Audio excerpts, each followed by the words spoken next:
have to say good morning, good afternoon, good evening, Biafrans. Yeah, go ahead. Go ahead. I won't be long. You know, when they are talking about all of us uniting together and working as one, is as if you are pouring water on the stone. And it shouldn't be that, really, because I don't understand why adults, matured people who are fighting for their freedom, and all of a sudden you don't understand what they are doing anymore.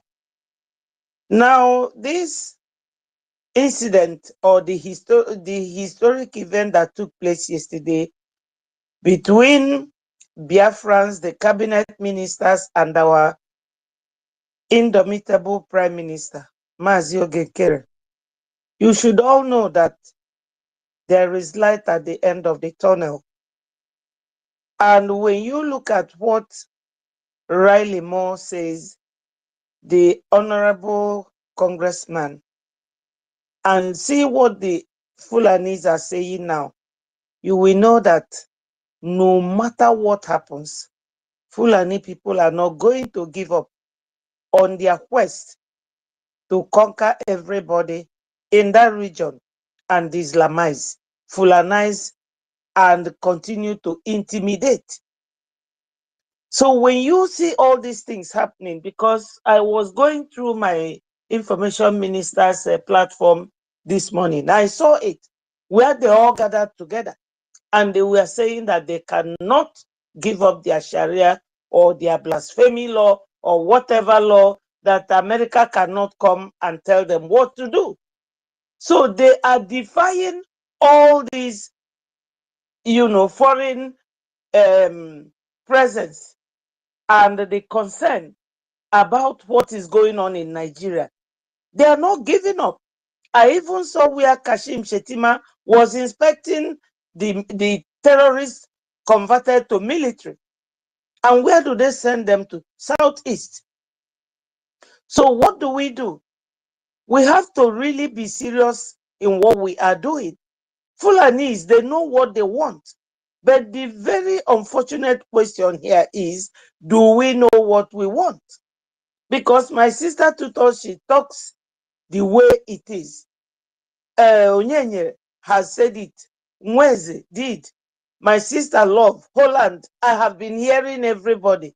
But sometimes it looks as if it is a water poured on a stone that doesn't really sink. So Biafrans, we really need to come together. Watch Nigeria closely. They are not remorseful. They are not changing, and they are not ready to change. So, since we want Biafra, what do we have to do? We have to support our government in exile. You have now seen that the PM is, working out something tangible for us. And there is hope. So much so that our funding, nobody should be, talking about it now. It should be, falling like a heavy rain. Tomorrow is our mega fundraising day. Sunday as well is United Kingdom town hall meeting, when we are going to, welcome our prime minister on a virtual visit. And we all know this, that whenever we have such thing, we convert it to fundraising. And this is to make sure that our government is properly funded. So, Biafrans, I will leave you here to dash into my UK executive meeting. And I thank you people for all you have been doing, especially tutors. You are wonderful. I don't know how you do it, but I pray that Chukwu Okike Abiama will continue to give you the strength and the energy. Love my sister. She's always there. So I thank you all. Snow, my COS, the original COS, Holland, Onyenyere Nweze, 30, Ben, James, 1 million, my guy, Ndewonu. Nsi and Obi, Daluno. God bless you all.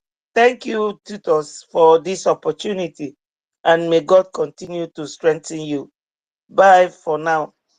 No, don't buy, Mama. Thank you so much. You can be, in the background and let us see that I know you have a meeting. Thank you so very much. It is not easy for anyone here, even those that are listening. It's still time consuming. We really appreciate your submission. My God bless you. And may this position that you've taken up, let Him give you the anointing and the leadership skill that you need to lead the UK people to come out, turn out in mass and fund their freedom. Nobody will fund this freedom for us. We are the ones to do it. So as you are going for your meeting, everything that you will say should boost them and energize them and enhance them to bring money out. We need money. Thank you so much, man. God That bless is you. the whole idea. Thank you. Yeah, God God bless bless you. you, man. Bye bye. When, Yeah. once you are finished, you come back because we still have a lot to talk about. I don't mind sacrificing today. Today Do is just that. I will do Hey, just that. you Thank you. not tutor. it's after 10 here. Oh.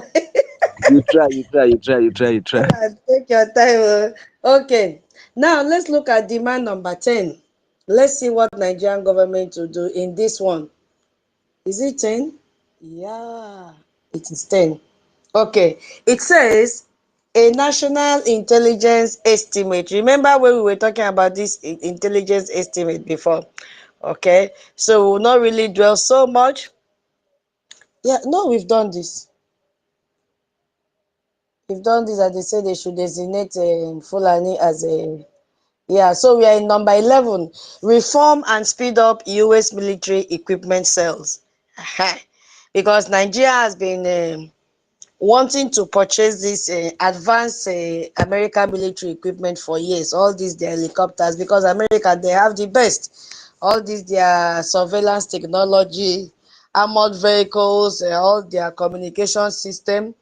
And the process for buying the equipment from the America and United States of America is known as a foreign military sales, and it has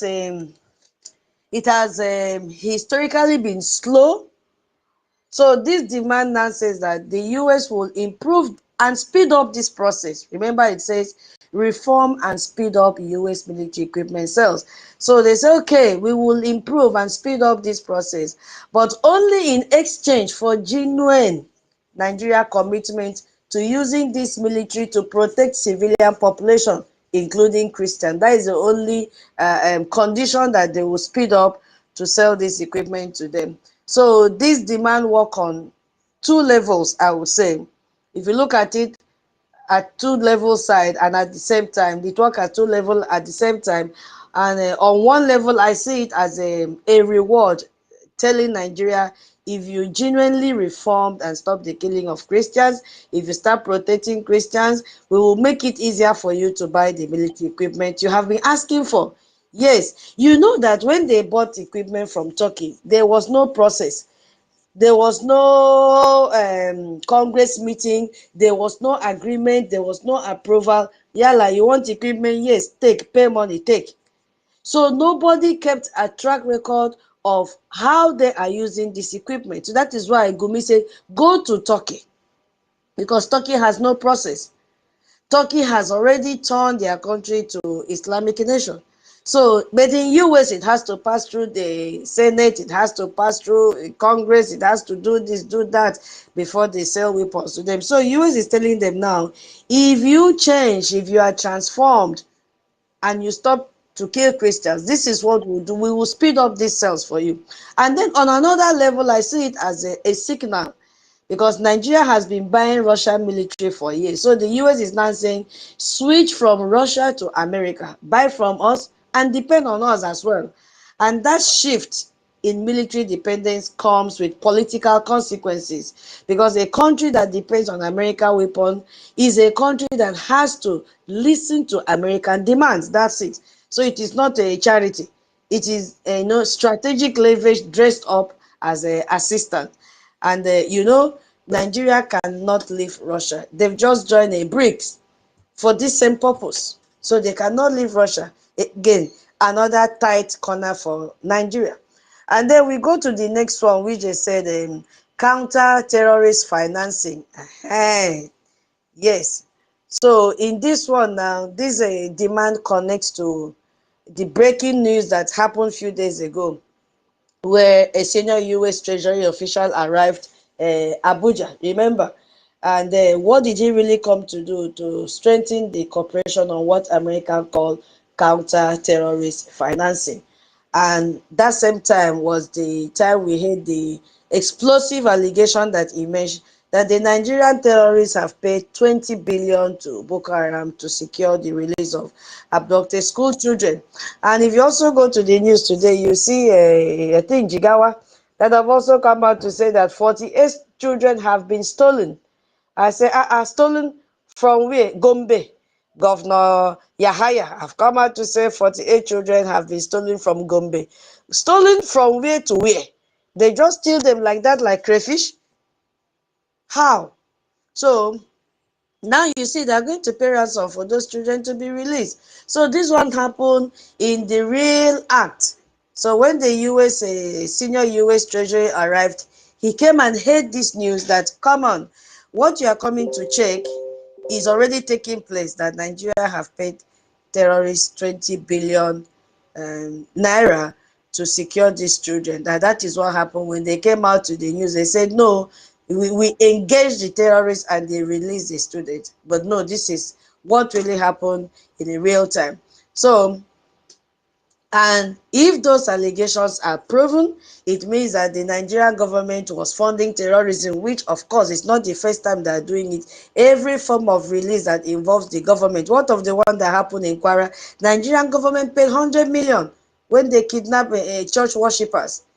So they are going to find it out. Remember now, US is coming in. First of all, Nigeria must sign this agreement. So that man arriving in Abuja was not a coincidence. Yes, because America is putting financial investigators inside Nigerian capital to trace money flow and find out exactly where terrorist funding is coming from.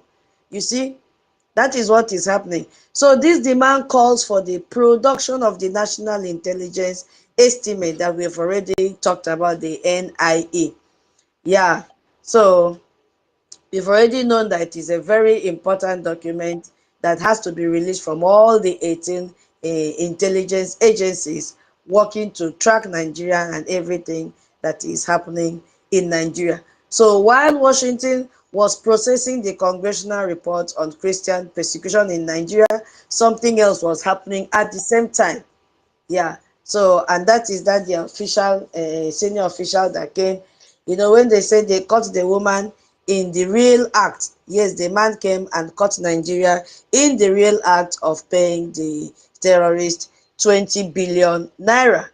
So, and you know that under US and international law, paying ransom to a designated terrorist organization is not just morally wrong, yeah, it is a crime, and they call that terrorist financing. And the US Treasury Office of Terrorism and what do they call this one? Financial intelligence investigate and prosecute terrorist financing wherever in the world it occurs. So the report now demands that the US Treasury run programs to strengthen Nigeria's financial integrity and enhance anti-money laundering system and disrupt all these angle that the terrorists get money from. So if the US Treasury finds evidence that this happened, which of course they will not even find one, they will find thousands of it, right from the one that El-Rufai, confessed that the terrorists are even on payroll, and even him, he started paying terrorists. So the payment of terrorists did not start today. So if they find the bank transfer money and they have financial record and they trail this money, then Nigeria is not just a country with religious persecution problem. Nigeria becomes a country that finance terrorism, which is a fact. It is true. They finance terrorism, they fund them, they place the terrorists on a payroll, they feed them, according to Gumi, they eat decent food, well-balanced food in the forest, they clothe them, they give them even satellite, everything that the terrorists want, they give to them. So, and the consequences of that finding are in a completely different category from anything we have discussed so far. Yeah, because if you look at the National Intelligence Estimate, it's not a Google search, it is not a newspaper report. It is the combined classified judgment of every intelligence agency, which there are 18 in number. Yeah. So when this report is ordered, this national intelligence estimate report is ordered on a country or even a group of persons, it means the full weight of American intelligence power is being turned into that direction. So, and then we have a lot of things that happen. So all of it now focus on understanding the Fulani militia network, their funding sources and their leadership and all that. And number one leader is Shetima. Because each time we are talking about security, we used to overlook Shetima. Shetima is there as the commander-in-chief. And then he will pass the instruction to Gumi. Gumi will now disperse it with all other branches that they have. So, and then it has connection with the SWIFT. Because the most extreme financial consequences the United States can impose is removing Nigerian bank from SWIFT. Yes, they will remove them. And you know that SWIFT is the global payment system through which almost all international financial transactions pass through. It must pass through SWIFT. So without SWIFT access, a country bank cannot send or even receive money internationally. That is the implication of it. So import becomes impossible for them. Even export will collapse. So foreign investment will also stop. And this happened already to Iran and to Russia after the Ukraine invasion. So for Nigeria, which imports most everything that they have, including toothpick, and depends on oil export paid in US dollars, SWIFT removal will be economically catastrophic on Nigeria. So the US Treasury official now sitting in Abuja is the person who would initiate the process that could lead them there. So, and the last one is build a global coalition with France, with Hungary, and with the United Kingdom. And I know some people will say, United Kingdom and France, it is a trap. Let's see how we can just touch on that. Because the final demand is that America will work to bring its allies, and it's starting with this France, Hungary, and the UK, into a coordinated international pressure campaign against the terrorist Nigeria.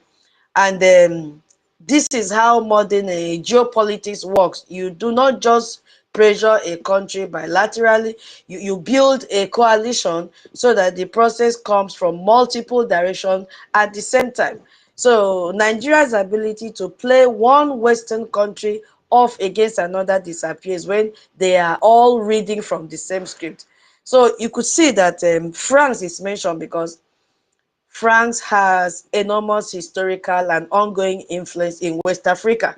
And you could see many of Nigerian neighboring countries like this Ivory Coast, where they export their meat to, Senegal, Niger, Cameroon, have a deep economic and political ties to France. So if France now joins the pressure campaign, it changes the entire regional dynamic. Hungary is also mentioned. If you look at it, Hungary has been particularly a vocal champion for the rights of persecuted Christians around the world. And we also have Biafrans in these countries. So the government, the Hungarian government, has spoken out about the Christian persecution more aggressively than any other European government. And their voice adds a European dimension to it. And the United Kingdom, which is the colonial master and one of its largest trading partners and the home to a home to the largest Nigerian diaspora population in the world. So if UK joined this coalition, it means that a Nigerian politician cannot fly to London. They cannot fly. Number one person I'm targeting is Soludo. That his son that is a woman to him, he will not be able to fly to London. In fact, his student visa will be revoked and all of them will come back. So they cannot fly. They cannot send their children to British universities anymore. They cannot even access British banking. All of them that fly to UK to take treatment. So they cannot fly without facing the same pressure they face in America. So together you could see that these three allies means Nigeria has no diplomatic escape route at all. So wherever it turns, the pressure is there. You see, that is what is happening. Because when you look at these three people coming together, the picture is more complicated than the report makes it appear. And we need to tell ourselves the truth. France is named, but on a board, because France is currently depending its military and economic relationship with Nigeria. You see, so France has pivoted to Nigeria as a new strategic partner ever since it was kicked out from the Francophone neighbors.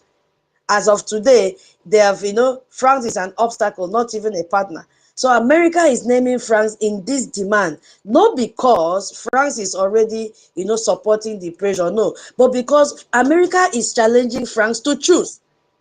They choose, the choice has not yet been made. But if you look at Hungary, because this France has a skeleton in his cupboard, in their cupboard, unquote, France has been funding terrorism in Nigeria. So now for America to mention France to be their allies in fighting terrorism in Nigeria, you understand what is playing out now? But a country that is very sincere, which is Hungary, a very small country in Europe, about 10 million people make up their population, is not a military superpower. Hungary is named and is already on board. Hungary, as we speak, have signed a formal agreement with the United States on the 4th of February 2026, which was 19 days before this report was handed over to President Trump. They have signed because they are very sincere. They have signed to, jointly protect persecuted Christians, especially in sub-Saharan Africa. So Hungary itself has been active in Nigeria for 7 years, sending missions and funding schools. Even though it is in the northern part, we don't benefit from it in our Biafra land. You see, and their state secretary has personally visited Nigeria. So Hungary is the most committed country in the coalition by far. But this UK is in the middle. As at now, UK government is still selling arms to Nigeria and has not officially condemned the genocide. But the UK Parliament has been publishing reports calling it genocide, saying what is happening in Nigeria, calling it the name it's supposed to be. At least we could see that Patrick Smith has come out to hold interview and also talk about the genocide happening in Nigeria, giving accolade to the Biafra Republic government in exile. UK NGOs and Christian organizations have also talked about it. And the UK has a massive Nigerian Christian in diaspora. And these are people, they have political power, which they can pressure the British government. But it's not possible. So the fact that France and UK have not yet joined this coalition does not make this demand a failure. No, they will join because it is a trap for them. So it makes it a challenge, a public official recorded challenge from the United States Congress to two of the world's most powerful countries. So it is the US now saying in a document submitted to the president, France, you cannot keep selling weapons to Nigeria while Christians are being killed there and call yourself a defender of human rights.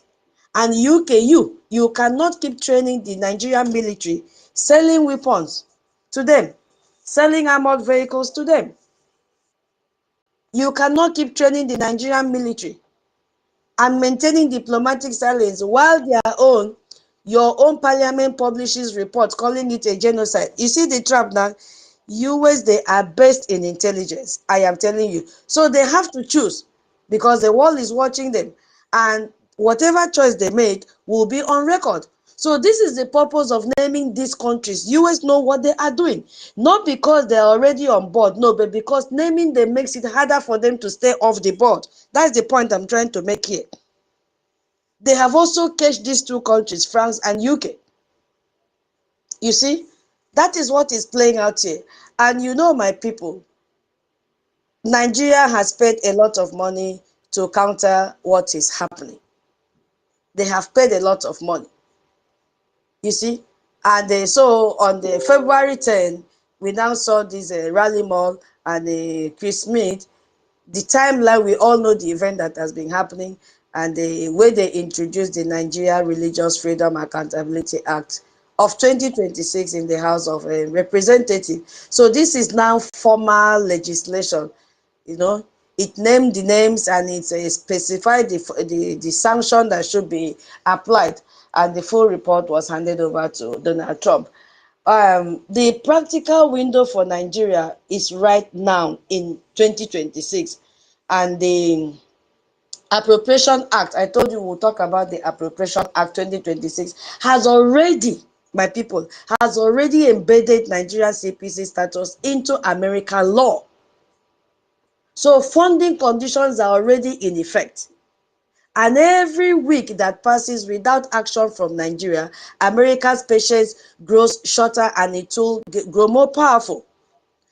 So this act now, this Appropriation Act, is a legal and financial concept that most people have never encountered. So I want to use an illustration to see how we can understand this Appropriation Act and then see how important it is that is being involved in Nigeria. Now, I want to start with a story so that we can understand what I want to talk about. So imagine you have a friend.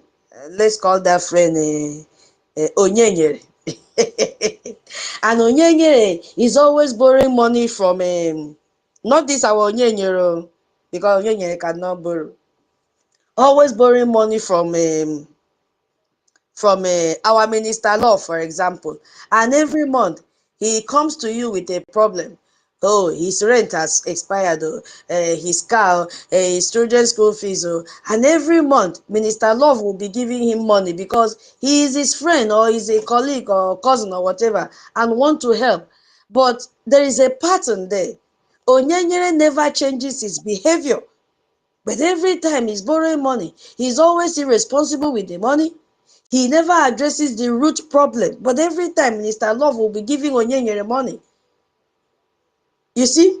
So, Minister Love has been giving Onyenyere money for 20 years and nothing has improved in his life. You see what I'm trying to say? I want to break down this Appropriation Act so that we understand. So one day now, you just sit down, Minister Love just sit down, and they say to Onyenyere, I am not stopping the money, but from now on, the money comes with condition.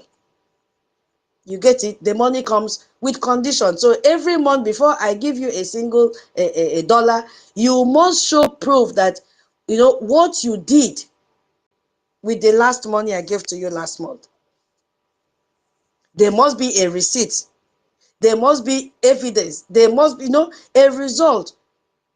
So if there is no proof of what you did with the last money, no money will be given to you. That is what I'm trying to explain with the Appropriation Act. So I don't know if I'm able to explain it better with that illustration. So, so it is now a contract. It is exactly what the United States Congress has done to Nigeria, and the document they wrote, that contract is called Appropriation Act. I don't know if I'm making sense. So that contract now they wrote to monitor every dollar that they've given to Nigeria and they've not spent it is called Appropriation Act. Yeah, so that is the point that I was trying to arrive. So now use that now. Let's now go further in that, because we need to understand. A lot of people will be talking, what is Tutos talking about? What is she talking about? So in every country, there is a national budget. You see, so in Nigeria, the president presents the budget to the National Assembly because we need to understand what this act is. You understand? It is essentially American national checkbook. So it is a document in which United States Congress decide every year how every single dollar of public money will be spent, including everything like the military, the health, the education, foreign aid, diplomacy, is controlled by this document, this contract here. Yeah, I hope. Should I still break it down again? I hope you're where everywhere is quiet like this. I don't understand. Though. So, Well done, if we are you're listening. oh, Tutor, you are very hello. This is Holland. Tutor, you are absolutely correct. That appropriation out there is more or less like no, a serious checkmate is going to take place, and thank God they are having their eyes on ground with all their planted CI or whichever way no they have their ground on the board. If they are to spend any money at all, meaning that no, they are going to explain what they want to actually do with the money first, and they will need to give the accuracy and monitor them if actually that is what they are going to spend the money on. So it's going to be very, very difficult for them, not like the former way that no, they will lie that they will pocket the money and they will say everything is well and everywhere is good. No, not available again. yeah, exactly. Thank you so much. That was why I used Tutor, to. Yes, ma'am. tutor, now, another way to do it is this. If you have a child that you give money all the time and you don't know what the child is using the money for, and you are suspecting maybe the child is using the money to drink, maybe using the money to chase women, maybe it's gambling, maybe it's drugs or whatever it is, you are not sure, but you're just suspecting. But the truth of the matter is the child can never make it known to you in practical terms what the money is used for, but it's constantly coming for money. So you can now put that tag, say, look, I'm not going to stop giving you money because I already promised to give you money, okay, to help you when you need. But you have to prove to me what you use the last set of money for. Unless you do that, you're not getting another money. So that's another way of looking at it. Now that parent now is US and that wayward child is Nigeria. I don't know if that helps to make it clearer to people. Exactly. You see, this is why I like Briggy's Pesa Gene. Hey, very beautiful illustration as well. Yes, so that You way actually got is it. That is Nigeria. it. You Thank got you it. so much, Mama. We love you. We love you. We love you. That way one child is Nigeria and the parent is United States. Thank you so much. You see, this is what we need in this place. Not everybody listening and listening and listening. So, my people, Nigeria, the president will present the budget to the National Assembly. So the National Assembly now will debate it and then they pass it and it becomes a law. So that law now determines how every of their kobo is spent. America has the same system, but in America, it is the Congress that controls the money, not the president. So the Congress now will decide through a document called this Appropriation Act exactly how much is going to be spent. But Nigeria is catcher. You see, Nigeria is that spoiled worst child that our mama used to explain more. Thank you so much. So now, the specific version of that Appropriation Act that affect Nigeria is called Fiscal Year 2026. Oh, okay. Fiscal year 2026. This is what is affecting Nigeria. Fiscal Year 2026 National Security, Department of State and Related Programs Appropriation Act. So this fiscal year 2026 means that the financial year that runs through 2026. So the Department of State is America's foreign ministry. And that is the office that manages all of the American international relationship, diplomacy, everything, foreign assistance. So this particular act now controls all the money that the US government spend on international affairs, on foreign aid and all that. Remember, I told you they've already withheld finance to Nigeria. So, and it was signed into law by President Trump as part of the Consolidated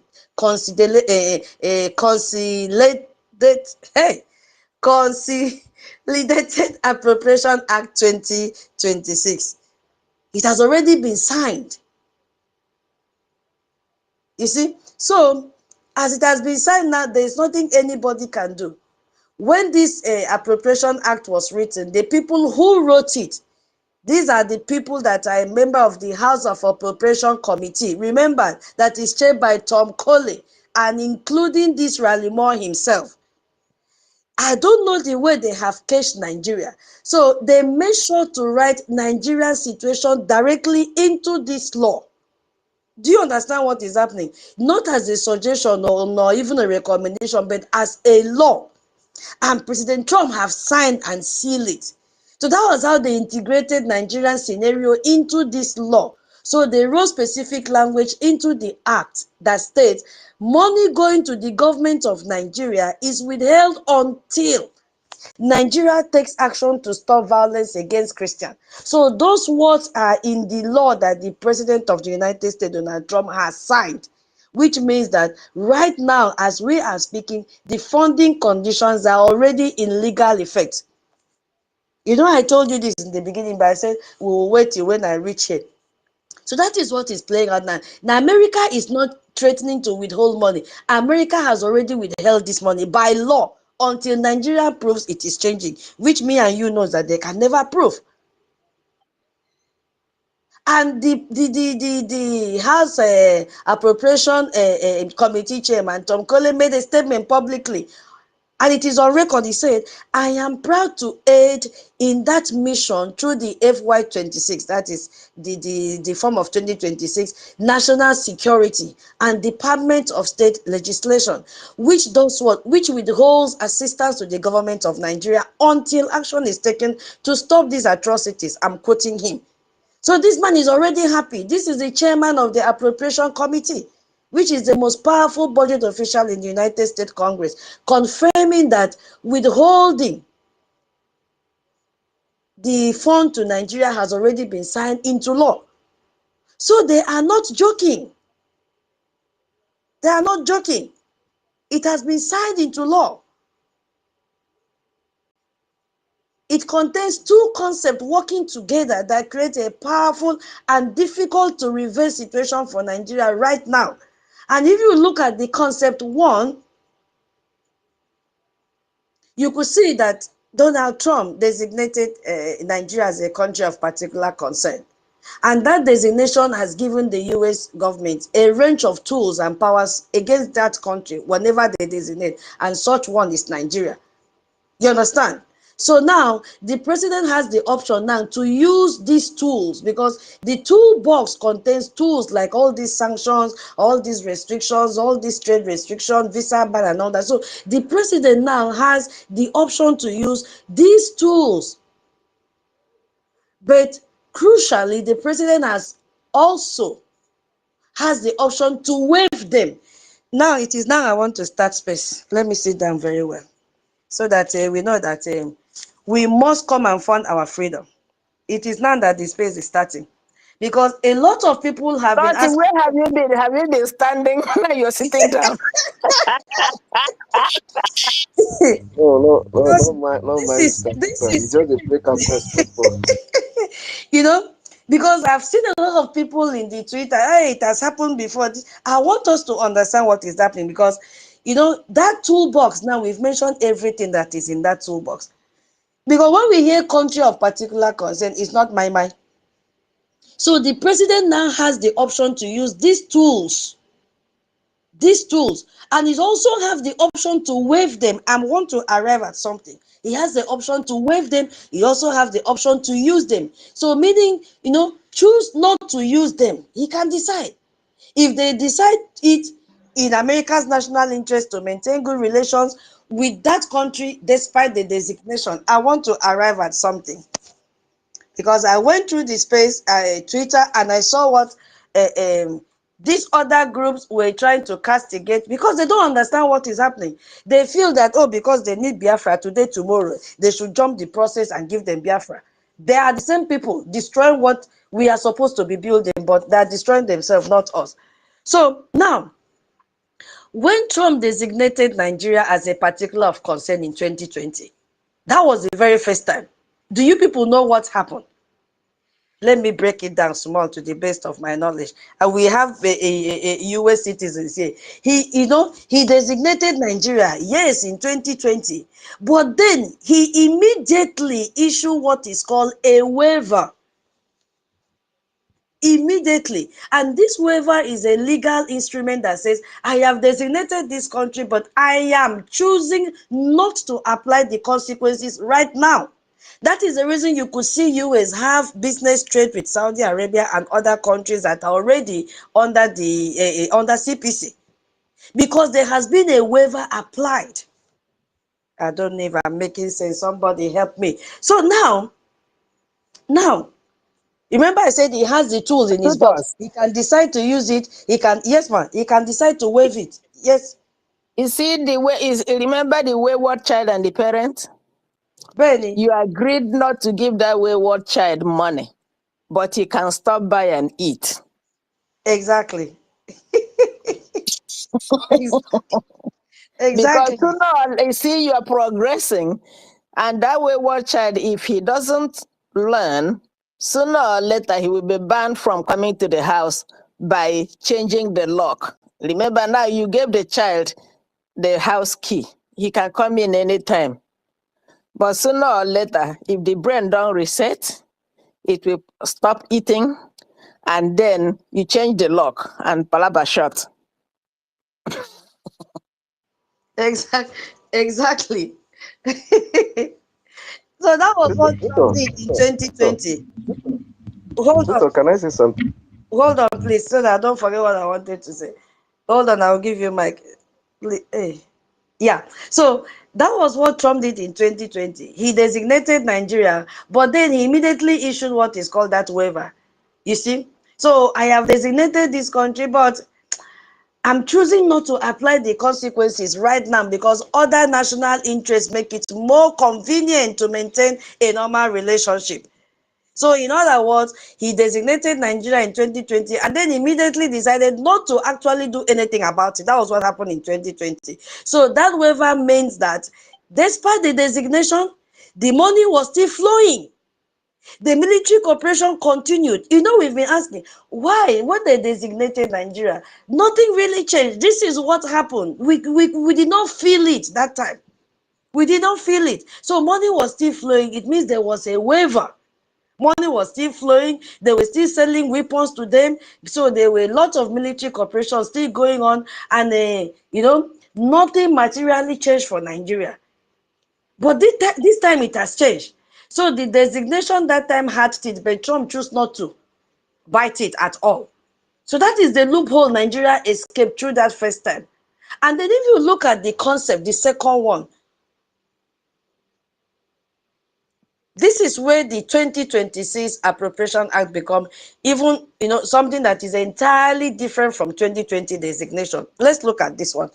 Now, there's a difference here. That is why I said Nigeria can never, Biafra, our freedom is here, but we just have to fund. The last push. Let's go home. Because when Congress write the CPC consequences directly to this Appropriation Act into the national budget law, it removes the president's ability to issue a waiver. This time around, I don't know if you are following me.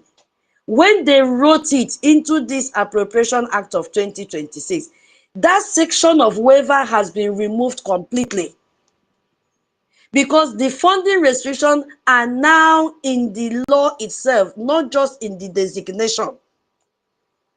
So Nigeria cannot escape. It's not going to be business as usual. So they are in the document that controls the money, and the only way to remove them is to pass a new law, which is not possible. And it will require a majority vote in the House, a majority vote in the Senate, and the president's signature. So you cannot just write a memo and sign an executive order to undo this time around. It can never happen. You understand what is going on now? So when you see them going to pay millions of dollars to lobbying firm to counter the genocide going on, they were paying it to prevent this from happening to them. So the fiscal year 2026 National Security Appropriation Act signed by President Trump contains language that withholds assistance to the government of Nigeria until action is taken to stop the violence against Christians, which we know they can never. So that language is not an executive order that can be reversed by a different executive order. No, it has been passed into law. That is a summary of what I'm trying to say. It has been passed into law. So, and right now, the people who wrote the law are the same people who are the most ones determined to enforce it. So Nigeria has no easy escape route this time around. It is not business as usual. Mbano. So that phrase funding condition are already in effect. It is happening. I am telling you, it is happening. Because now, Nigeria receives money. They receive American assistance across many different channels.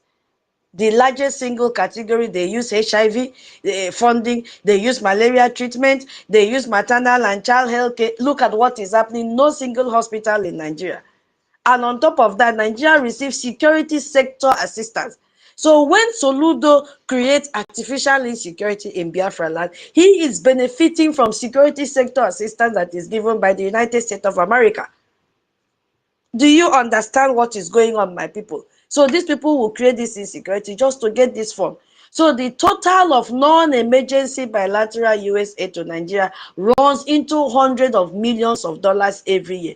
So before any of this money actually reaches Nigerian ministry, hospital, or other rooms, it must go through a process of authorization, allocation, and disbursement that is controlled by the State Department and USAID. So both of which now operate under the authority of the Appropriation Act. It is no more business as usual. A lot has changed.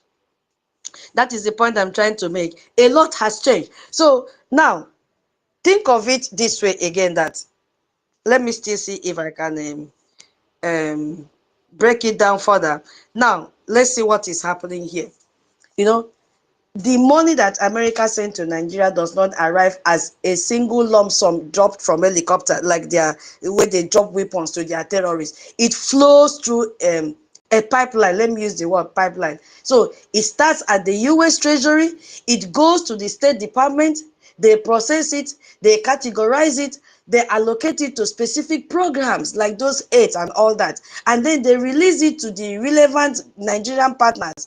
So whether that is a government ministry or not, they get this money. So at every stage in that pipeline, there are conditions and oversight mechanism that is happening there. So this Appropriation Act is the law that governs every single stage of that pipeline. Every single step of it. And when the Appropriation Act says that money to the government of Nigeria is withheld until conditions are met, it means that at this stage where the money would normally be released to Nigerian government partners, it stops. It does not go further until conditions are satisfied. I think we've been able to do justice to that. So not for they just stop it. So, but for Nigerian government, the tap has turned off. The tap has turned off completely.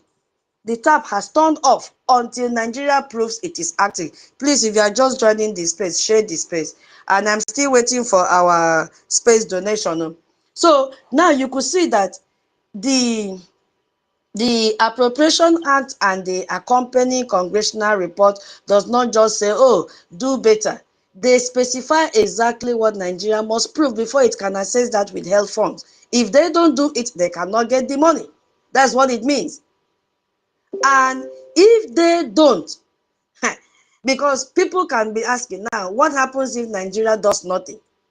Hey, which is what has been trending in social media. I looked at them and laughed. What happens? The gear has changed. What if people are asking, hey, what if Nigeria decide to call America bluff and then wait, like they begin to blah blah blah in social media now? Ha! There are a lot of consequences waiting at the bottom for Nigeria. It is not business as usual. Now, we've seen step one that has already taken place. It has already happened that the funding has been withheld. The Appropriation Act has been signed. The conditions are in effect. Assistance to the government of Nigeria is being withheld right now. That one has happened. Gong, gong, gong. The next thing that will happen will be mandatory annual reports to Congress. Yes, because the Nigerian Religious Freedom and Accountability Act requires the U.S. Secretary of State to submit a comprehensive report to Congress within 90 days of the act passing. Within 90 days. Me, I started counting since on the 24. Within 90 days of the act passing, and then every year, and after that, for as long as Nigeria remains as a CPC, there must be reports about what Nigeria has done and what they have failed to do. And we know that they can never do anything.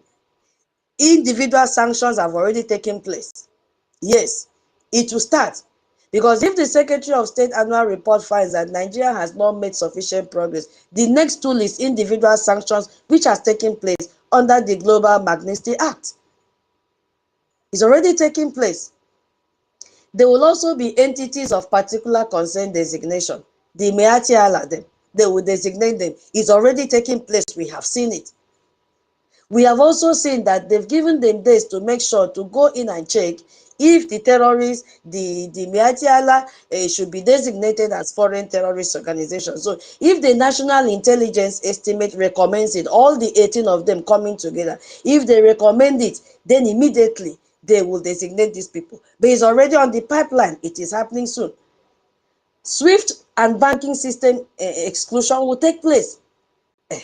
Everybody is using SWIFT. You cannot transfer money to the Western country. You cannot also receive. So the consequences are many. Military actions will also take place because President Trump has already instructed the Pentagon to prepare for possible military action in Nigeria. Yes, they started in 25th December. Until now, Sultan of Sokoto cannot say a word. So the Appropriation Act conditions are step one. They are already in effect now as we speak. But step one is not the last step. It is the first step on the ladder. We have a lot of steps when you look at ladder. So one has gone. And you can see that each of them is getting more painful. And Nigeria is already on the first rung of it. So the question is not whether the pressure is real. It is. It is real. And United States of America, they are ready to implement the second step immediately. So Nigeria cannot escape what is happening and what is going to play out. You know, some people can say America designated Nigeria in 2020 and nothing changed. Why should we believe in 2026 that something will change? And I tell you, that is a very intelligent and fair question, which is what I've seen in social media. Because if you look at it, there are four specific concrete structural differences between 2020 and 2026. Now, remember that Trump designated Nigeria CPC in 2020, and then nothing happened, and the money kept flowing. The killings continued. Baba Joe came in and removed it, and Nigeria was cut off for 4 good years. So why should anyone believe this time is different? I will tell you 4 specific concrete reasons. Yes, 4 structural facts that explain why 2026 is different from 2020. And the first one, just a reminder, maybe you were not listening. The waiver loophole is closed. Yes, in 2020, Trump designated Nigeria as a CPC, but immediately issued a waiver. So, meaning he chose not to apply the consequences. And that waiver was possible because the consequences existed only at the president's discretion. But in 2026, the consequences are written directly into the Appropriation Act. So you cannot waive a law with a memo. You need to pass a new law. And the people who wrote this law are the most committed members of the Congress on this issue. And they are not going to write the law and remove it. It is not possible. Another difference is congressional infrastructure that now exists. In 2020, the Nigerian CPC designation was an executive order by one president. I'm telling those that say nothing will happen. It was an executive action by one president. It could be reversed by the next president, and it was. When Babajo came in 2021, he reversed it. But my people, those one Nigerians, those corrupt politicians, in 2022, there is a full congressional infrastructure supporting this pressure. So this Nigerian Religious Freedom and Accountability Act, bipartisan support on both the Appropriation Committee and the Foreign Affairs Committee. So a formal joint committee report delivered to the president. It's not about Republican alone. So multiple House resolution, multiple pieces of legislation moving through the Congress. So this is not one man's action as it was in 2020. It is an institutional position of the US Congress. So it is much harder to reverse than executive order. Are you hearing? Those politicians, tell them to come and listen. They cannot escape this one. Nigeria cannot escape it. Let's reflect. Another difference, I told you I have 4 differences, is physical evidence have been gathered.